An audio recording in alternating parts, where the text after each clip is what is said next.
नमस्कार, आप देख रहे हैं बात देवभूमि की। मैं हूं आपके साथ पूजा मोहन पांडे। आपको बता दें कि लगातार हो सकता है मौजूदा वक्त में आपका ध्यान कुछ सतही मुद्दों पर केंद्रित हो या फिर कराया जा रहा हो, जैसा कि खुली चुनौती, वादे और संवाद में भाषा। लेकिन अमित शाह के दौरे के बाद इन तमाम विषयों से तर एक टेबल है जिस पर शायद किसी की नजर नहीं गई है। और हालात ऐसे हैं कि प्रदेश नेतृत्व से लेकर के केंद्रीय आला कमान तक सब यही कह रहे हैं, रुक जाना नहीं।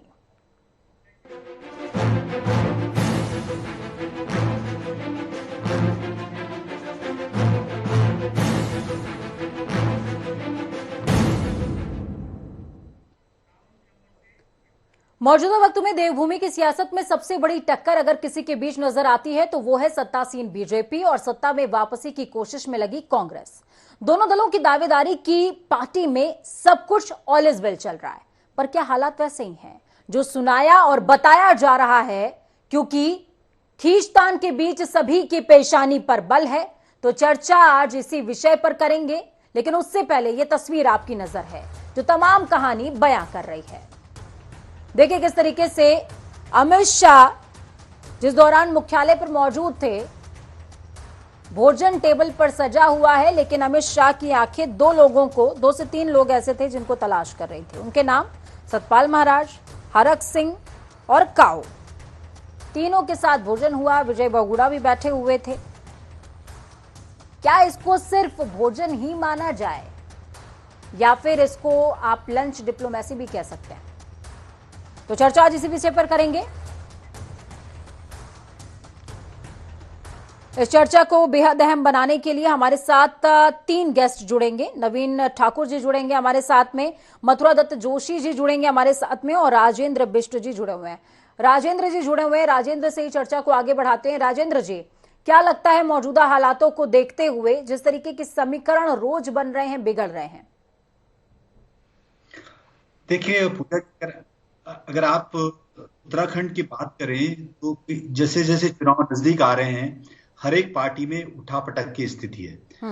जहां तक आप ये देखें कि कांग्रेस और बीजेपी की बात करें, कांग्रेस से जो 9 लोग छोड़ के आए थे उसमें से करीबन 3 लोग वापस चले गए हैं, 6 लोग और अभी बाकी हैं। और इससे पहले बीजेपी ने भी करीबन 2 जो विधायक थे, एक निर्दलीय विधायक थे और एक जो पुरोला के विधायक थे, उनको अपने पाले में जोड़ दिया था। बीच में आम आदमी पार्टी ने भी बहुत सारा ये किया था कि हम लोग भी जो है, जो इनके काफी ऐसे लोग हैं जो वहां पे असंतुष्ट विधायक हैं, वो भी वापस आना चाह रहे हैं। तो काफी सारा जो है क्या कहते हैं धमाल मचा हुआ है उत्तराखंड की राजनीति में। और आप जैसे जानते हैं कि उत्तराखंड में बीजेपी और कांग्रेस दोनों बहुत मजबूत पार्टी हैं। इनके दोनों जो है, एक बार बीजेपी रहती है, एक बार कांग्रेस रहती है, और इसमें बहुत सारे नेता ऐसे हैं जो पाला बदलने में माहिर हैं और ये जो है नब्ज को समझकर इधर उधर पाला बदलते रहते हैं। लेकिन छोटे लेकिन मौजूदा वक्त में राजेंद्र जी, मैं आपसे ये भी समझना चाहूंगी और तमाम दर्शक जो इस समय आपको सुन रहे हैं वो ये समझना चाहेंगे कि हरक सिंह रावत की मूवमेंट को देख करके क्या लगता है? देखिए, जहां तक हरक सिंह जी की बात है, आप ये समझ लो जितने भी विधायक पुराने आए हैं, चाहे उसमें उमेश शर्मा काऊ भी हैं और उसमें एक जो है बीजेपी के विधायक भी हैं।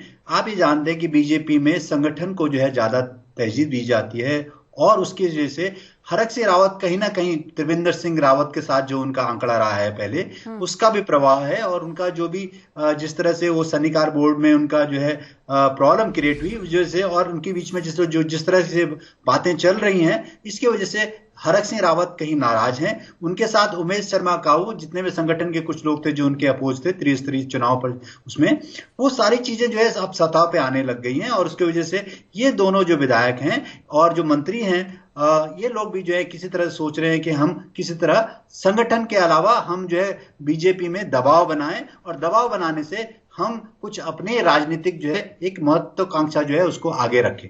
तो ये सारी बातें चल रही हैं। इसमें विजय बहुगुणा भी अभी आए थे 2 दिन पहले, और विजय बहुगुणा भी उन 9 लोगों में से हैं जो कांग्रेस से जो है बीजेपी में आए थे। तो वो विजय बहुगुणा जी का जो सामंजस्य उन्हें मिला है, क्योंकि विजय बहुगुणा की जो सिस्टर हैं वो उत्तर प्रदेश राजनीति में इसमें बहुत बड़ी मंत्री भी हैं और सब कुछ उनका पारिवारिक और राजनीतिक इतिहास भी बहुत बड़ा है। तो विजय बहुगुणा इस संबंध में उत्तराखंड में आए और इस बात को किसी तरह पैचअप करने लगे। कल अमित शाह जो है देहरादून में आए थे, उन्होंने भी इन नेताओं से जाकर पर्सनली बात ठीक करी। है, लेकिन कल मुझे लगता अमित शाह का आपने जिक्र किया है राजेंद्र जी। मैं ये भी समझना चाहूंगी कि मंच से पुष्कर सिंह धामी का ऐलान होना, उनके नाम का ऐलान होना, ये कितना ज्यादा हानिकारक बीजेपी के लिए हो सकता है हरक सिंह रावत के एंगल से?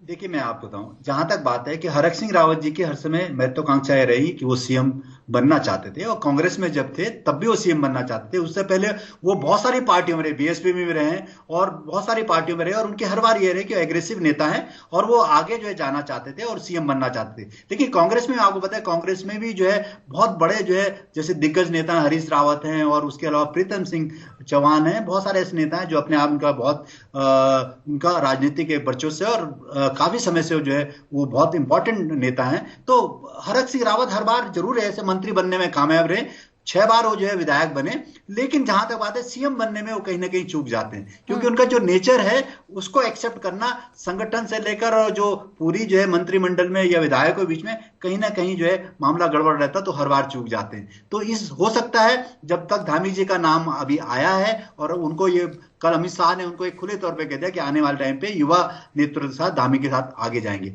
लेकिन मैं आपको एक अंदर की बात बताना चाहता हूं कि आज के समय में बीजेपी कभी भी जो है हरीश रावत बनाम पुष्कर सिंह धामी को इलेक्शन में एक नहीं करना खड़ा करना चाहती है, इसको नहीं खड़ा करना चाहते हैं। वो बीजेपी जो पार्टी है वर्सेस हरीश रावत को करना चाहती हैं सामने सामने। तो ये दोनों जो है अंदर जिस तरह से मैनेजमेंट चल रहा है चुनाव में, ये आने वाले टाइम पे देखा जाएगा। लेकिन जहां तक बात है कि कांग्रेस में अभी बीच में काफी सारे आए थे कि हम उनको लेना चाहते हैं, जो लोग पाला बदल रहे हैं या जो लोग कांग्रेस में आए हैं, हम उनको जो है ठीक है, ठीक है, इस बात का जवाब नवीन ठाकुर जी जुड़े हुए हैं हमारे साथ में, उनसे ही जान लेते हैं। नवीन जी, पहले तो बहुत स्वागत है जनता टीवी पर आपका।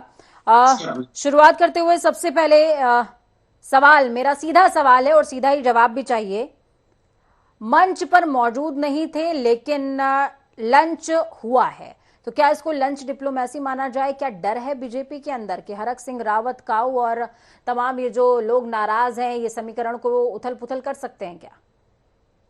नहीं पूजा जी, देखिए, भारतीय जनता पार्टी 12 करोड़ कार्यकर्ताओं का एक बड़ा वटवृक्ष है। पूर्व में भी कहा, भारतीय जनता पार्टी से आप देख लीजिए, अगर कोई गया जी तो कोई छोटी टहनी टूटने से बड़े वटवृक्ष को आज तक फर्क नहीं पड़ा। पेड़ नहीं सूखता, टहनी सूखती है। और लेकिन हरक सिंह रावत तो टहनी नहीं है ना, हरक सिंह रावत टहनी नहीं है। अगर हरक सिंह रावत टहनी होते तो गृह मंत्री अपनी टेबल पर बैठा करके उनसे बातचीत ना कर रहे होते। नवीन जी, ये बात तो आप भी बहुत अच्छे से समझते हैं। पूजा जी, मैं आपको 4-5 फोटो भेज देता हूँ। माननीय अमित शाह जी मेरे साथ भी भोजन कर रहे थे, मुझे भी बिठाया था बराबर में। प्रत्येक कार्यकर्ता, अमित शाह जी ने, गृह मंत्री जी ने भारतीय जनता पार्टी के कार्यालय में भोजन किया। प्रत्येक कार्यकर्ता के साथ बारी बारी सब बैठे वहां पर, और छोटे से छोटे कार्यकर्ता भी बैठे। किसी होटल में या किसी अलग कमरे में बैठ के हरक सिंह रावत जी के साथ उन्होंने खाना नहीं खाया। अमित शाह जी भारतीय जनता पार्टी के गृह मंत्री हैं, देश के गृह मंत्री हैं, लेकिन भारतीय जनता पार्टी के कार्यकर्ता भी हैं। उन्होंने प्रत्येक कार्यकर्ता के साथ जो है भोजन किया। आज आप देख लीजिए सोशल मीडिया पर, मेरे जैसे छोटे कार्यकर्ता ने भी 4 फोटो डाली हैं सोशल मीडिया पर। माननीय अमित शाह जी के साथ भोजन करने का सौभाग्य प्राप्त हुआ। तो छोटे से छोटे कार्यकर्ता वहां रहे, हमारे जो है मुख्यमंत्री वहां रहे, पूर्व मुख्यमंत्री विजय बोगना जी वहां रहे, हरीश सिंह रावत जी वहां रहे, हमारे संगठन महामंत्री आदरणीय अजय जी वहां रहे, तमाम जो है नेता वहां रहे, हमारे विधायकगण वहां पर रहे, हमारे जिलाध्यक्ष वहां पर रहे, पूर्व मुख्यमंत्री त्रिवेंद्र सिंह रावत जी वहां पर रहे। तो आप ये नहीं कह सकते कि लंच डिप्लोमेसी। उन्होंने भोजन किया, सबके साथ किया। हरक सिंह जी हमारे वरिष्ठ नेता हैं और वो गृह मंत्री जी के साथ बैठे और बहुत खुले मन से उनकी जो है गुफ्तगू हुई। तो इसमें कोई लंच डिप्लोमेसी वाली बात नहीं है। लेकिन मेरे पास जो सूचना है वो थोड़ी अलग तरीके की है नवीन जी। वो सूचना क्या है वो मैं आपको बताऊंगी, लेकिन मथुरा दत्त जी जुड़े हुए हैं। मथुरा दत्त जी, बहुत स्वागत है जनता टीवी पर आपका। आपका क्या मानना है, ये लंच डिप्लोमेसी है या फिर पारिवारिक संबंध है अमित शाह के तमाम कार्यकर्ताओं के साथ? कल सुबह पहना, नहा धोइए, गंगा जल में धोइए पहनना। जी मथुरा दत्त जी। जी नमस्कार जी जी, हुक्म जी, आदेश जी। जी आपका सवाल। सवाल मेरा यही था कि आपको क्या लगता है कि ये अमित शाह की लंच डिप्लोमेसी थी या फिर सिर्फ सामान्य कार्यकर्ताओं के साथ परिवारवत संबंध है? नहीं, कोई परिवार संबंध नहीं है। सत्ता का लालच है और ये लंच डिप्लोमेसी है और सत्ता का लालच है इनको और ये बनाए रखना चाहते हैं। लेकिन रुकने वाले लोग नहीं है जो दिख रहा है हिसाब किताब से। जिसको जाना है वो जाएगा। ये कितनी लंच डिप्लोमेसी कर लें या डिनर डिप्लोमेसी कर लें उससे फर्क पड़ने वाला नहीं है। लोग 5 साल से परेशान थे, अब भी परेशान है। आगे भी लोगों को ये आपने सम्मान उनका किया नहीं, किस तरह की बातें आपके सामने हरक सिंह जी ने भी कही कि 5 साल तो कोई चाय पीने आया नहीं, अब सब कुछ हमसे करा रहे हैं। तो इसमें कोई बहुत बड़ा फर्क पड़ने वाला नहीं है। लेकिन इन तमाम लोगों को आपकी पार्टी कैसे संभालेगी मथुरा दत्त जी, क्योंकि उनके आने से पहले ही विरोध के स्वर उठ रहे हैं। नहीं, अभी हमारे यहाँ तो ऐसा कुछ है ही नहीं। हमारे यहाँ किसी की एप्लीकेशन लगी नहीं है। जब एप्लीकेशन लगेगी तब हम उसमें कुछ कह पाएंगे। और वैसे लोकतंत्र में आना जाना आप देख रहे हैं, आज के वर्तमान लोकतंत्र की तो ये व्यवहार में हो गया है कि कोई भी कहीं जाता है, आता ही रहता है। लेकिन इतना जरूर मैं कहूंगा कि इस प्रदेश में राजनीतिक अस्थिरता की भारतीय जनता पार्टी जननी रही है। भाजपा ने ही अस्थिरता पैदा की, अब उन्हीं को भुगतना पड़ रहा है। वो उनको उसका खामियाजा भुगतना पड़ेगा। कहीं ऐसा ना हो कि बागियों को लाके आप लोगों को ही खामियाजा भुगतना पड़े। नहीं, बागी आ कहाँ रहे हैं? कितने बागी आ रहे हैं? जब पहले कोई आने की प्रार्थना पत्र तो आए कोई, तब हम कहेंगे आपने तो कहा ना कि हर जिसको जाना है वो जाएगा तो कहीं तो जाएगा, कहीं तो उसका ठहराव होगा। हाँ बिल्कुल होगा, मैं सहमत हूँ। मैं आपको कह तो रहा हूँ जिसको आपके तो मुख्यमंत्री ने ही कह दिया है। आप 2-3 दिन पहले मुख्यमंत्री का बयान पढ़िए ना, किसी के आने जाने से कोई फर्क नहीं पड़ता, कोई जाए कोई आए। नवीन जी आपका काउंटर है। कहाँ बयान दिया था? मुख्यमंत्री जी का बयान है कल का, मैं सुन रहा था कहीं पर। कांग्रेस को फर्क पड़ सकता है क्योंकि कांग्रेस बची कुची, कांग्रेस 2016 में बची कुची थी कांग्रेस और बची कुची है। अभी आदरणीय मथुरा जोशी जी कह रहे हैं कि एप्लीकेशन नहीं लगी। आप नोट कर लीजिए, मथुरा जोशी ने स्पष्ट नो अभी जो है कांग्रेस की तरफ से नो है हर किसी के लिए। और पूर्व में जो है हरीश रावत जी स्वयं कह चुके हैं कि इन महापापियों को जब तक माफी नहीं मांगे आने नहीं देंगे, महाभ्रष्टाचारी हैं। तो जब उनकी नजर में भ्रष्टाचारी है, महापापी हैं, तो फिर ये क्यों लेंगे? दूसरी बात यशपाल आर्य जी, वो बेचारे जो है हरीश रावत जी की गुगली में फंस गए। हरीश रावत जी ने एक सिक्का छोड़ा कि दलित मुख्यमंत्री जो है कांग्रेस की तरफ से होना चाहिए और हरीश रावत जी इस हालत में वहां चले गए, व्यक्तिगत हित उनके हावी हो गए। और आप देखिए कि जब हरीश रावत जी ने ये सिक्का छोड़ा था, यशपाल आर्य जी वहां चले गए, तो अभी जो है 4 दिन पहले हरीश रावत जी बाबा केदार जाके और सार्वजनिक भी करते हैं कि बाबा केदार बस मुझे मुख्यमंत्री बना दीजिए, अपने लिए, केवल अपने लिए। तो कांग्रेस के लिए पहले स्वयं है, फिर पार्टी और देश तीसरे नंबर पे है। हम उस संगठन मथुरा दत्त जी, बीजेपी के पास सीक्रेट इंफॉर्मेशन है कि क्या भगवान से प्रार्थना मांगी जा रही है। हरीश रावत प्रार्थना भी क्या कर रहे हैं ये भी उनको बता के गए। नहीं, ये तो अंतर्यामी है महाराज, ये तो सब जानते हैं, आप जानती हैं। ये तो जो न जाने कोई वो जाने भाजपा का कार्यकर्ता। आप जान रहे हैं, ये तो अंतर्यामी है कि हरीश रावत जी ने अंदर क्या प्रार्थना की ये जानते हैं। और इनको ये भी बताना चाहिए कि मोदी क्या मांगने जा रहे हैं। बार बार हर साल वहाँ सत्संग हो रहे हैं, काम कुछ किया नहीं है। गौरीकुंड से का सौंदर्यीकरण अभी तक नहीं हुआ है। भीमबली से लेकर लिंचोली और केदारनाथ का रोपवे आज तक नहीं बना है। जो हमारा चौमासी रास्ता था वो नहीं बना है। तो केदारनाथ में काम कुछ नहीं किया, लेकिन क्योंकि धर्म का उपयोग करना है, धर्म का लाभ उठाना है, तो लोगों की भावनाओं से खिलवाड़ करना है, तो वहां जाएंगे, अंतर ध्यान करेंगे। जो गुफा वो नहीं बना पाए, कांग्रेस की बनाई हुई गुफा पे ध्यान करेंगे। आप देख लीजिएगा कल परसों में क्या ड्रामा होगा, क्या सीन होगा, क्या क्या कहते हैं उसमें। तमाम फोटोग्राफर और सब लग जाएंगे वहां पर किस तरीके से। और ये अब इनको तो हरीश रावत इतना बड़ा खतरा हो गए हैं कि ये सपने में भी हरीश रावत आ रहे हैं, सोते जागते इनको हरीश रावत दिखाई दे रहे हैं। आपका काउंटर है। ये इतने बड़े हरीश रावत को इस प्रदेश की जनता 1 बार 2 बार नहीं 5-5 बार नकार चुकी है, 2 विधानसभाओं से नकार चुकी है। हरीश रावत हमारे लिए क्या खतरा होंगे? हरीश रावत तो कांग्रेस के लिए खतरा है। हरीश रावत कांग्रेस के लिए खतरा है, उनकी सीटी चला रहे हैं कांग्रेस के लोग। हरीश रावत और कांग्रेस के लोग टॉप अप वाले नेता हैं। भाजपा में टॉप के नेता हैं और कांग्रेस में टॉप अप वाले नेता हैं। हरीश रावत जी को 3-3 बार अल्मोड़ा की जनता ने हराया। उस दौरान नारे चलते थे। मथुरा जोशी जी बहुत वरिष्ठ नेता है कांग्रेस के और इनके सामने कई लोग जो है राजनीति में विधायक मंत्री सब बन गए। आदरणीय मथुरा जोशी जी को ध्यान होगा, जब हरीश रावत जी अल्मोड़ा से लड़ते थे तो वहां नारा लगता था, लीसा लकड़ी बगजली चोर सारे हरीश रावत की ओर। तो ये नारे जो है उस वक्त हरीश रावत के समय में लगते थे। अल्मोड़ा की जनता ने 3 बार हरा दिया। पिछली बार दो विधानसभा से लड़े, उन्हें डर था। उन्होंने अपने जो शासनकाल रहा उनका 4-4.5 साल का कुशासन, उसका पूरा डर था, क्योंकि हरिद्वार में खनन पहली बार हुआ तो हरीश रावत जी की उसमें दैनिक शराब की कंपनी को पूरे उत्तराखंड की कमाई बेच दी गई तो हरीश रावत जी के शासनकाल में।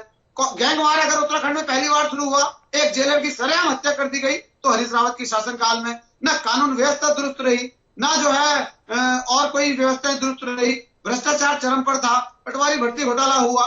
मथुरा दत्त जी आपका काउंटर है। अब मेरे तो छोटे भाई है, मैं क्या कह सकता हूँ इनको। आप बताइए ना, कोई बात सत्य हो, शायद इनको रटा रटाए एक डायलॉग इनको दे दिया। मैंने कहा ना कि अगर हरीश रावत को रिजेक्ट कर दिया था तो हरीश रावत एमपी कहाँ से बने, हरीश रावत मिनिस्टर कहाँ से बने, हरीश रावत एमएलए कहाँ से बने, हरीश रावत चीफ मिनिस्टर कहाँ से बने। लोकतंत्र में हार और जीत लगी रहती है। अगर आदमी गिरेगा तभी तो उठेगा जी। गिरेगा ही नहीं आदमी तो कहाँ से उठेगा। मैं याद दिलाना चाह रहा हूँ नवीन भाई को कि भगत दा के लिए क्या क्या नारे नहीं लगे और आपके एमपी के लिए क्या क्या नारे नहीं लगते हैं, आपके त्रिवेंद्र सिंह जी के लिए क्या क्या नारे नहीं लगे। त्रिवेंद्र सिंह स्वयं 2 जगह से हार गए, रायपुर से हारे, डोईवाला से हार गए, 2 जगह से, फिर भी उसको आपकी पार्टी ने चीफ मिनिस्टर बनाया। राजनीति में ये कोई पैमाना नहीं होता, कौन हारेगा कौन जीतेगा कौन क्या करेगा, ये समय के अनुसार निर्णय होते हैं। आप ही बता दीजिए, इतने सीनियर पड़े थे, आपने चीफ मिनिस्टर बना दिए, अभी जो 2 बार के विधायक थे और उनसे सीनियर 7-7, 8-8 बार के विधायक आपके वैसे कितना विरोध कर रहे हैं, कितना अंतर विरोध है, कितना अंतर कलह है आपके यहाँ। अब मैं उस बात को छेड़ना नहीं चाहता हूँ, ये सब चीजें कहने की नहीं होती हैं। हरीश रावत जी इस प्रदेश के ही नहीं, देश के चाहे पक्ष है विपक्ष है, उन वरिष्ठतम नेताओं में से हैं जिनका एक बहुत बड़ा योगदान इस देश की राजनीति में रहा है, वर्तमान राजनीति में, जिन्होंने इस देश की पार्लियामेंट में बहुत बड़ी भूमिका निभाई। और उत्तराखंड के तो फिर उनका नाम क्यों नहीं डिक्लेयर कर देते मथुरा दत्त जी, उनका नाम क्यों नहीं डिक्लेयर कर देते सीएम फेज के लिए? पुष्कर सिंह धामी का नाम तो देखिए डिक्लेयर करके चले गए अमित शाह, उन्होंने कहा सीएम चेहरा होंगे वो। हमारे नाम तो आप जो व्यक्ति अगर चुनाव अभियान समिति का अध्यक्ष है, जिसके चेहरे पे चुनाव लड़ रहा, तो कोई उसके लिए अब उससे ज्यादा और क्या हो सकता है। पार्टी हाईकमान ने कह दिया कि चुनाव अभियान समिति के अध्यक्ष होंगे और ये सारी व्यवस्थाएं करेंगे, चुनाव लड़ाएंगे, उससे ज्यादा मुझे लगता है कहने की आवश्यकता नहीं है। तो क्या ये माना जाए कि मथुरा दत्त जोशी जो है वो जनता टीवी से प्रीतम सिंह को ये कह रहे हैं कि फेस जो है वो हरीश रावत होने वाले हैं? नहीं, देखिए मैं किसी को नहीं कह रहा हूँ और न मैं नवीन ठाकुर मुस्कुरा रहे हैं। नवीन जी आपका काउंटर। नहीं, मेरी पूरी बात होनी चाहिए जी। मैं न कभी किसी को कहता हूँ, ना मैंने एक बात कही कि पार्टी हाईकमान ने, पार्टी की राष्ट्रीय अध्यक्षा ने हरीश रावत जी को चुनाव अभियान समिति का अध्यक्ष बनाया है। मैं नवीन ठाकुर को याद दिला दूं, नवीन ठाकुर की पार्टी ने भी 2007 के चुनाव में खंडूरी जी को चुनाव अभियान समिति का अध्यक्ष बनाया था और बाद में खंडूरी जी को ही मुख्यमंत्री बनाया था। तब इन्होंने खंडूरी जी को अनाउंस नहीं किया था। अभी हम विपक्ष में हैं, वो तो इनकी मजबूरी है कि धामी को चेहरा बनाना इनकी मजबूरी है, क्योंकि वो मुख्यमंत्री हैं। योगी को चेहरा बनाना इनकी मजबूरी है, वो मुख्यमंत्री हैं। आगे इनको ये होगा कि ये तो कह देंगे कि साहब नहीं तो मुख्यमंत्री फेल है तो क्या होगा। विपक्ष में कभी जरूरी नहीं होता। मैंने इसलिए इनको याद दिला, 2007 में खंडूरी जी को इन्होंने चुनाव अभियान समिति का अध्यक्ष बनाया। मतलब चलिए ये मान लीजिए कि आपने सांकेतिक रूप से डिक्लेरेशन कर दिया है। नहीं, आप उसको सांकेतिक माने या सांकेतिक माने या कुछ भी माने, मैंने कह दिया जो व्यक्ति चुनाव अभियान समिति का अध्यक्ष है, चुनाव लड़ाने की जिम्मेदारी उसकी है। जब विधायक चुन के आ जाएंगे, पार्टी हाईकमान और विधायक मिलकर मुख्यमंत्री का फैसला करें। नवीन जी आपका काउंटर। जी, आदरणीय मकसद जोशी ने आज बोल तो दिया कि हरीश रावत जी हमारे चेहरा है, इनडायरेक्टली दिया, मान लीजिए आप। लेकिन मुझे लगता है कि शाम तक जो है प्रीतम सिंह जी का बयान आ जाएगा। एक बार प्रीतम सिंह जी पहले बोल चुके हैं, अगर चेहरा ही घोषित करना है तो क्या हमें, मेरे चेहरे में क्या बुराई है। तो आज जो है शाम तक जो है आदरणीय प्रीतम सिंह जी का बयान आ जाएगा। आप देख लीजिए, हरीश रावत ने कहा कि 200 रुपए हम जो है बिजली में सब्सिडी देंगे, 100 रुपए गैस सिलेंडर पे सब्सिडी देंगे। प्रीतम सिंह का तुरंत शाम को बयान आ गया था, 24 घंटे नहीं बीते थे। प्रीतम सिंह ने कहा कि हमारी कमेटी तय करेगी, हमारी जो है चुनाव कमेटी जब बैठेगी वो तय करेगी। ठीक है, हरीश रावत के लास्ट वर्डिक्ट राजेंद्र जी से लेते हैं। राजेंद्र जी, हालांकि नवीन ठाकुर जी ये साफ तौर पर कह रहे हैं कि कोई लंच डिप्लोमेसी नहीं है, तमाम कार्यकर्ताओं के साथ अमित शाह ने बातचीत करी और उनके साथ में लंच किया। मैं आपको तमाम फोटोज भेज सकता हूं, मेरे साथ भी लंच किया है। लेकिन जिस तरीके से अमित शाह ने अपनी टेबल पर हरक सिंह रावत, काऊ और सतपाल महाराज का इंतजार किया बकायदे 20 मिनट, और फिर उसके बाद भोजन होता है, भोजन के जिन निगाहों से वो उनको देख रहे थे, वो क्या बयां करती है कि आगे क्या कुछ संभावित है और क्या कुछ घटने वाला है? देखिए पूजा जी, अगर आप देखें घटना चक्र पिछले 1-1.5 महीने से जो हो रहा है वो एक साफ संकेत दे रहा है कि कहीं ना कहीं आज भी जो बागी आए थे उन लोगों को भाजपा उनके साथ समन्वय में नहीं है, या कहीं ना कहीं कोई प्रॉब्लम है, भले वो मिनिस्टर हो, कैबिनेट मिनिस्टर हो, और संगठन को कहीं पे भी जो है एक तवज्जो नहीं दे रहा है, और इस वजह से बार बार बयान आ रहे हैं। लेकिन कांग्रेस की जहां तक बात है, कांग्रेस भी आज के समय में जब से जो है हरीश रावत जी ने कमान संभाली है, तो उसमें बहुत सारे ऐसे नेता हैं कि जो है पीछे हो गए। पहले पोस्टरों में उन्हीं के नजर आते थे, आज उन नेताओं को पीछे कर दिया गया और हरीश रावत को आगे कर दिया। तो दोनों जो पार्टी हैं, दोनों पार्टियों में खलबली मची हुई है, और आने वाले टाइम पे ये बताएगा। आप ही समझ लीजिए कि आने वाले जो 15 दिन और 1 महीना है वो बहुत इंपॉर्टेंट है, उसमें बहुत सारे लोग इधर से उधर होने वाले हैं। बिल्कुल, और यही वजह है राजेंद्र जी की डिबेट की शुरुआत से पहले ही मैंने ये बोला कि दोनों ही दल जो ऑल इज वेल का दावा कर रहे हैं, क्या वो वाकई सच है क्या? बहुत शुक्रिया आप तीनों का हमारे साथ जुड़ने के लिए, अहम जानकारी और अहम विचार साझा करने के लिए। तो पहाड़ पर सियासत के मौजूदा हालातों को देखकर लगता है कि 1000 बर्क गिरे, लाख आंधियां उठे, वो फूल खिलके रहेंगे जो खिलने वाले हैं। तो वक्त के साथ चलते हुए वेट करिए कि राजनीति के चाणक्य की लंच डिप्लोमेसी कितना काम आती है। वक्त यहां पर छोटे से ब्रेक का, ब्रेक के उस पार खबरों का सफर लगातार जारी है। बने रहिए जनता टीवी के साथ, अपना और अपनों का बहुत ज्यादा ख्याल रखिए। नमस्कार।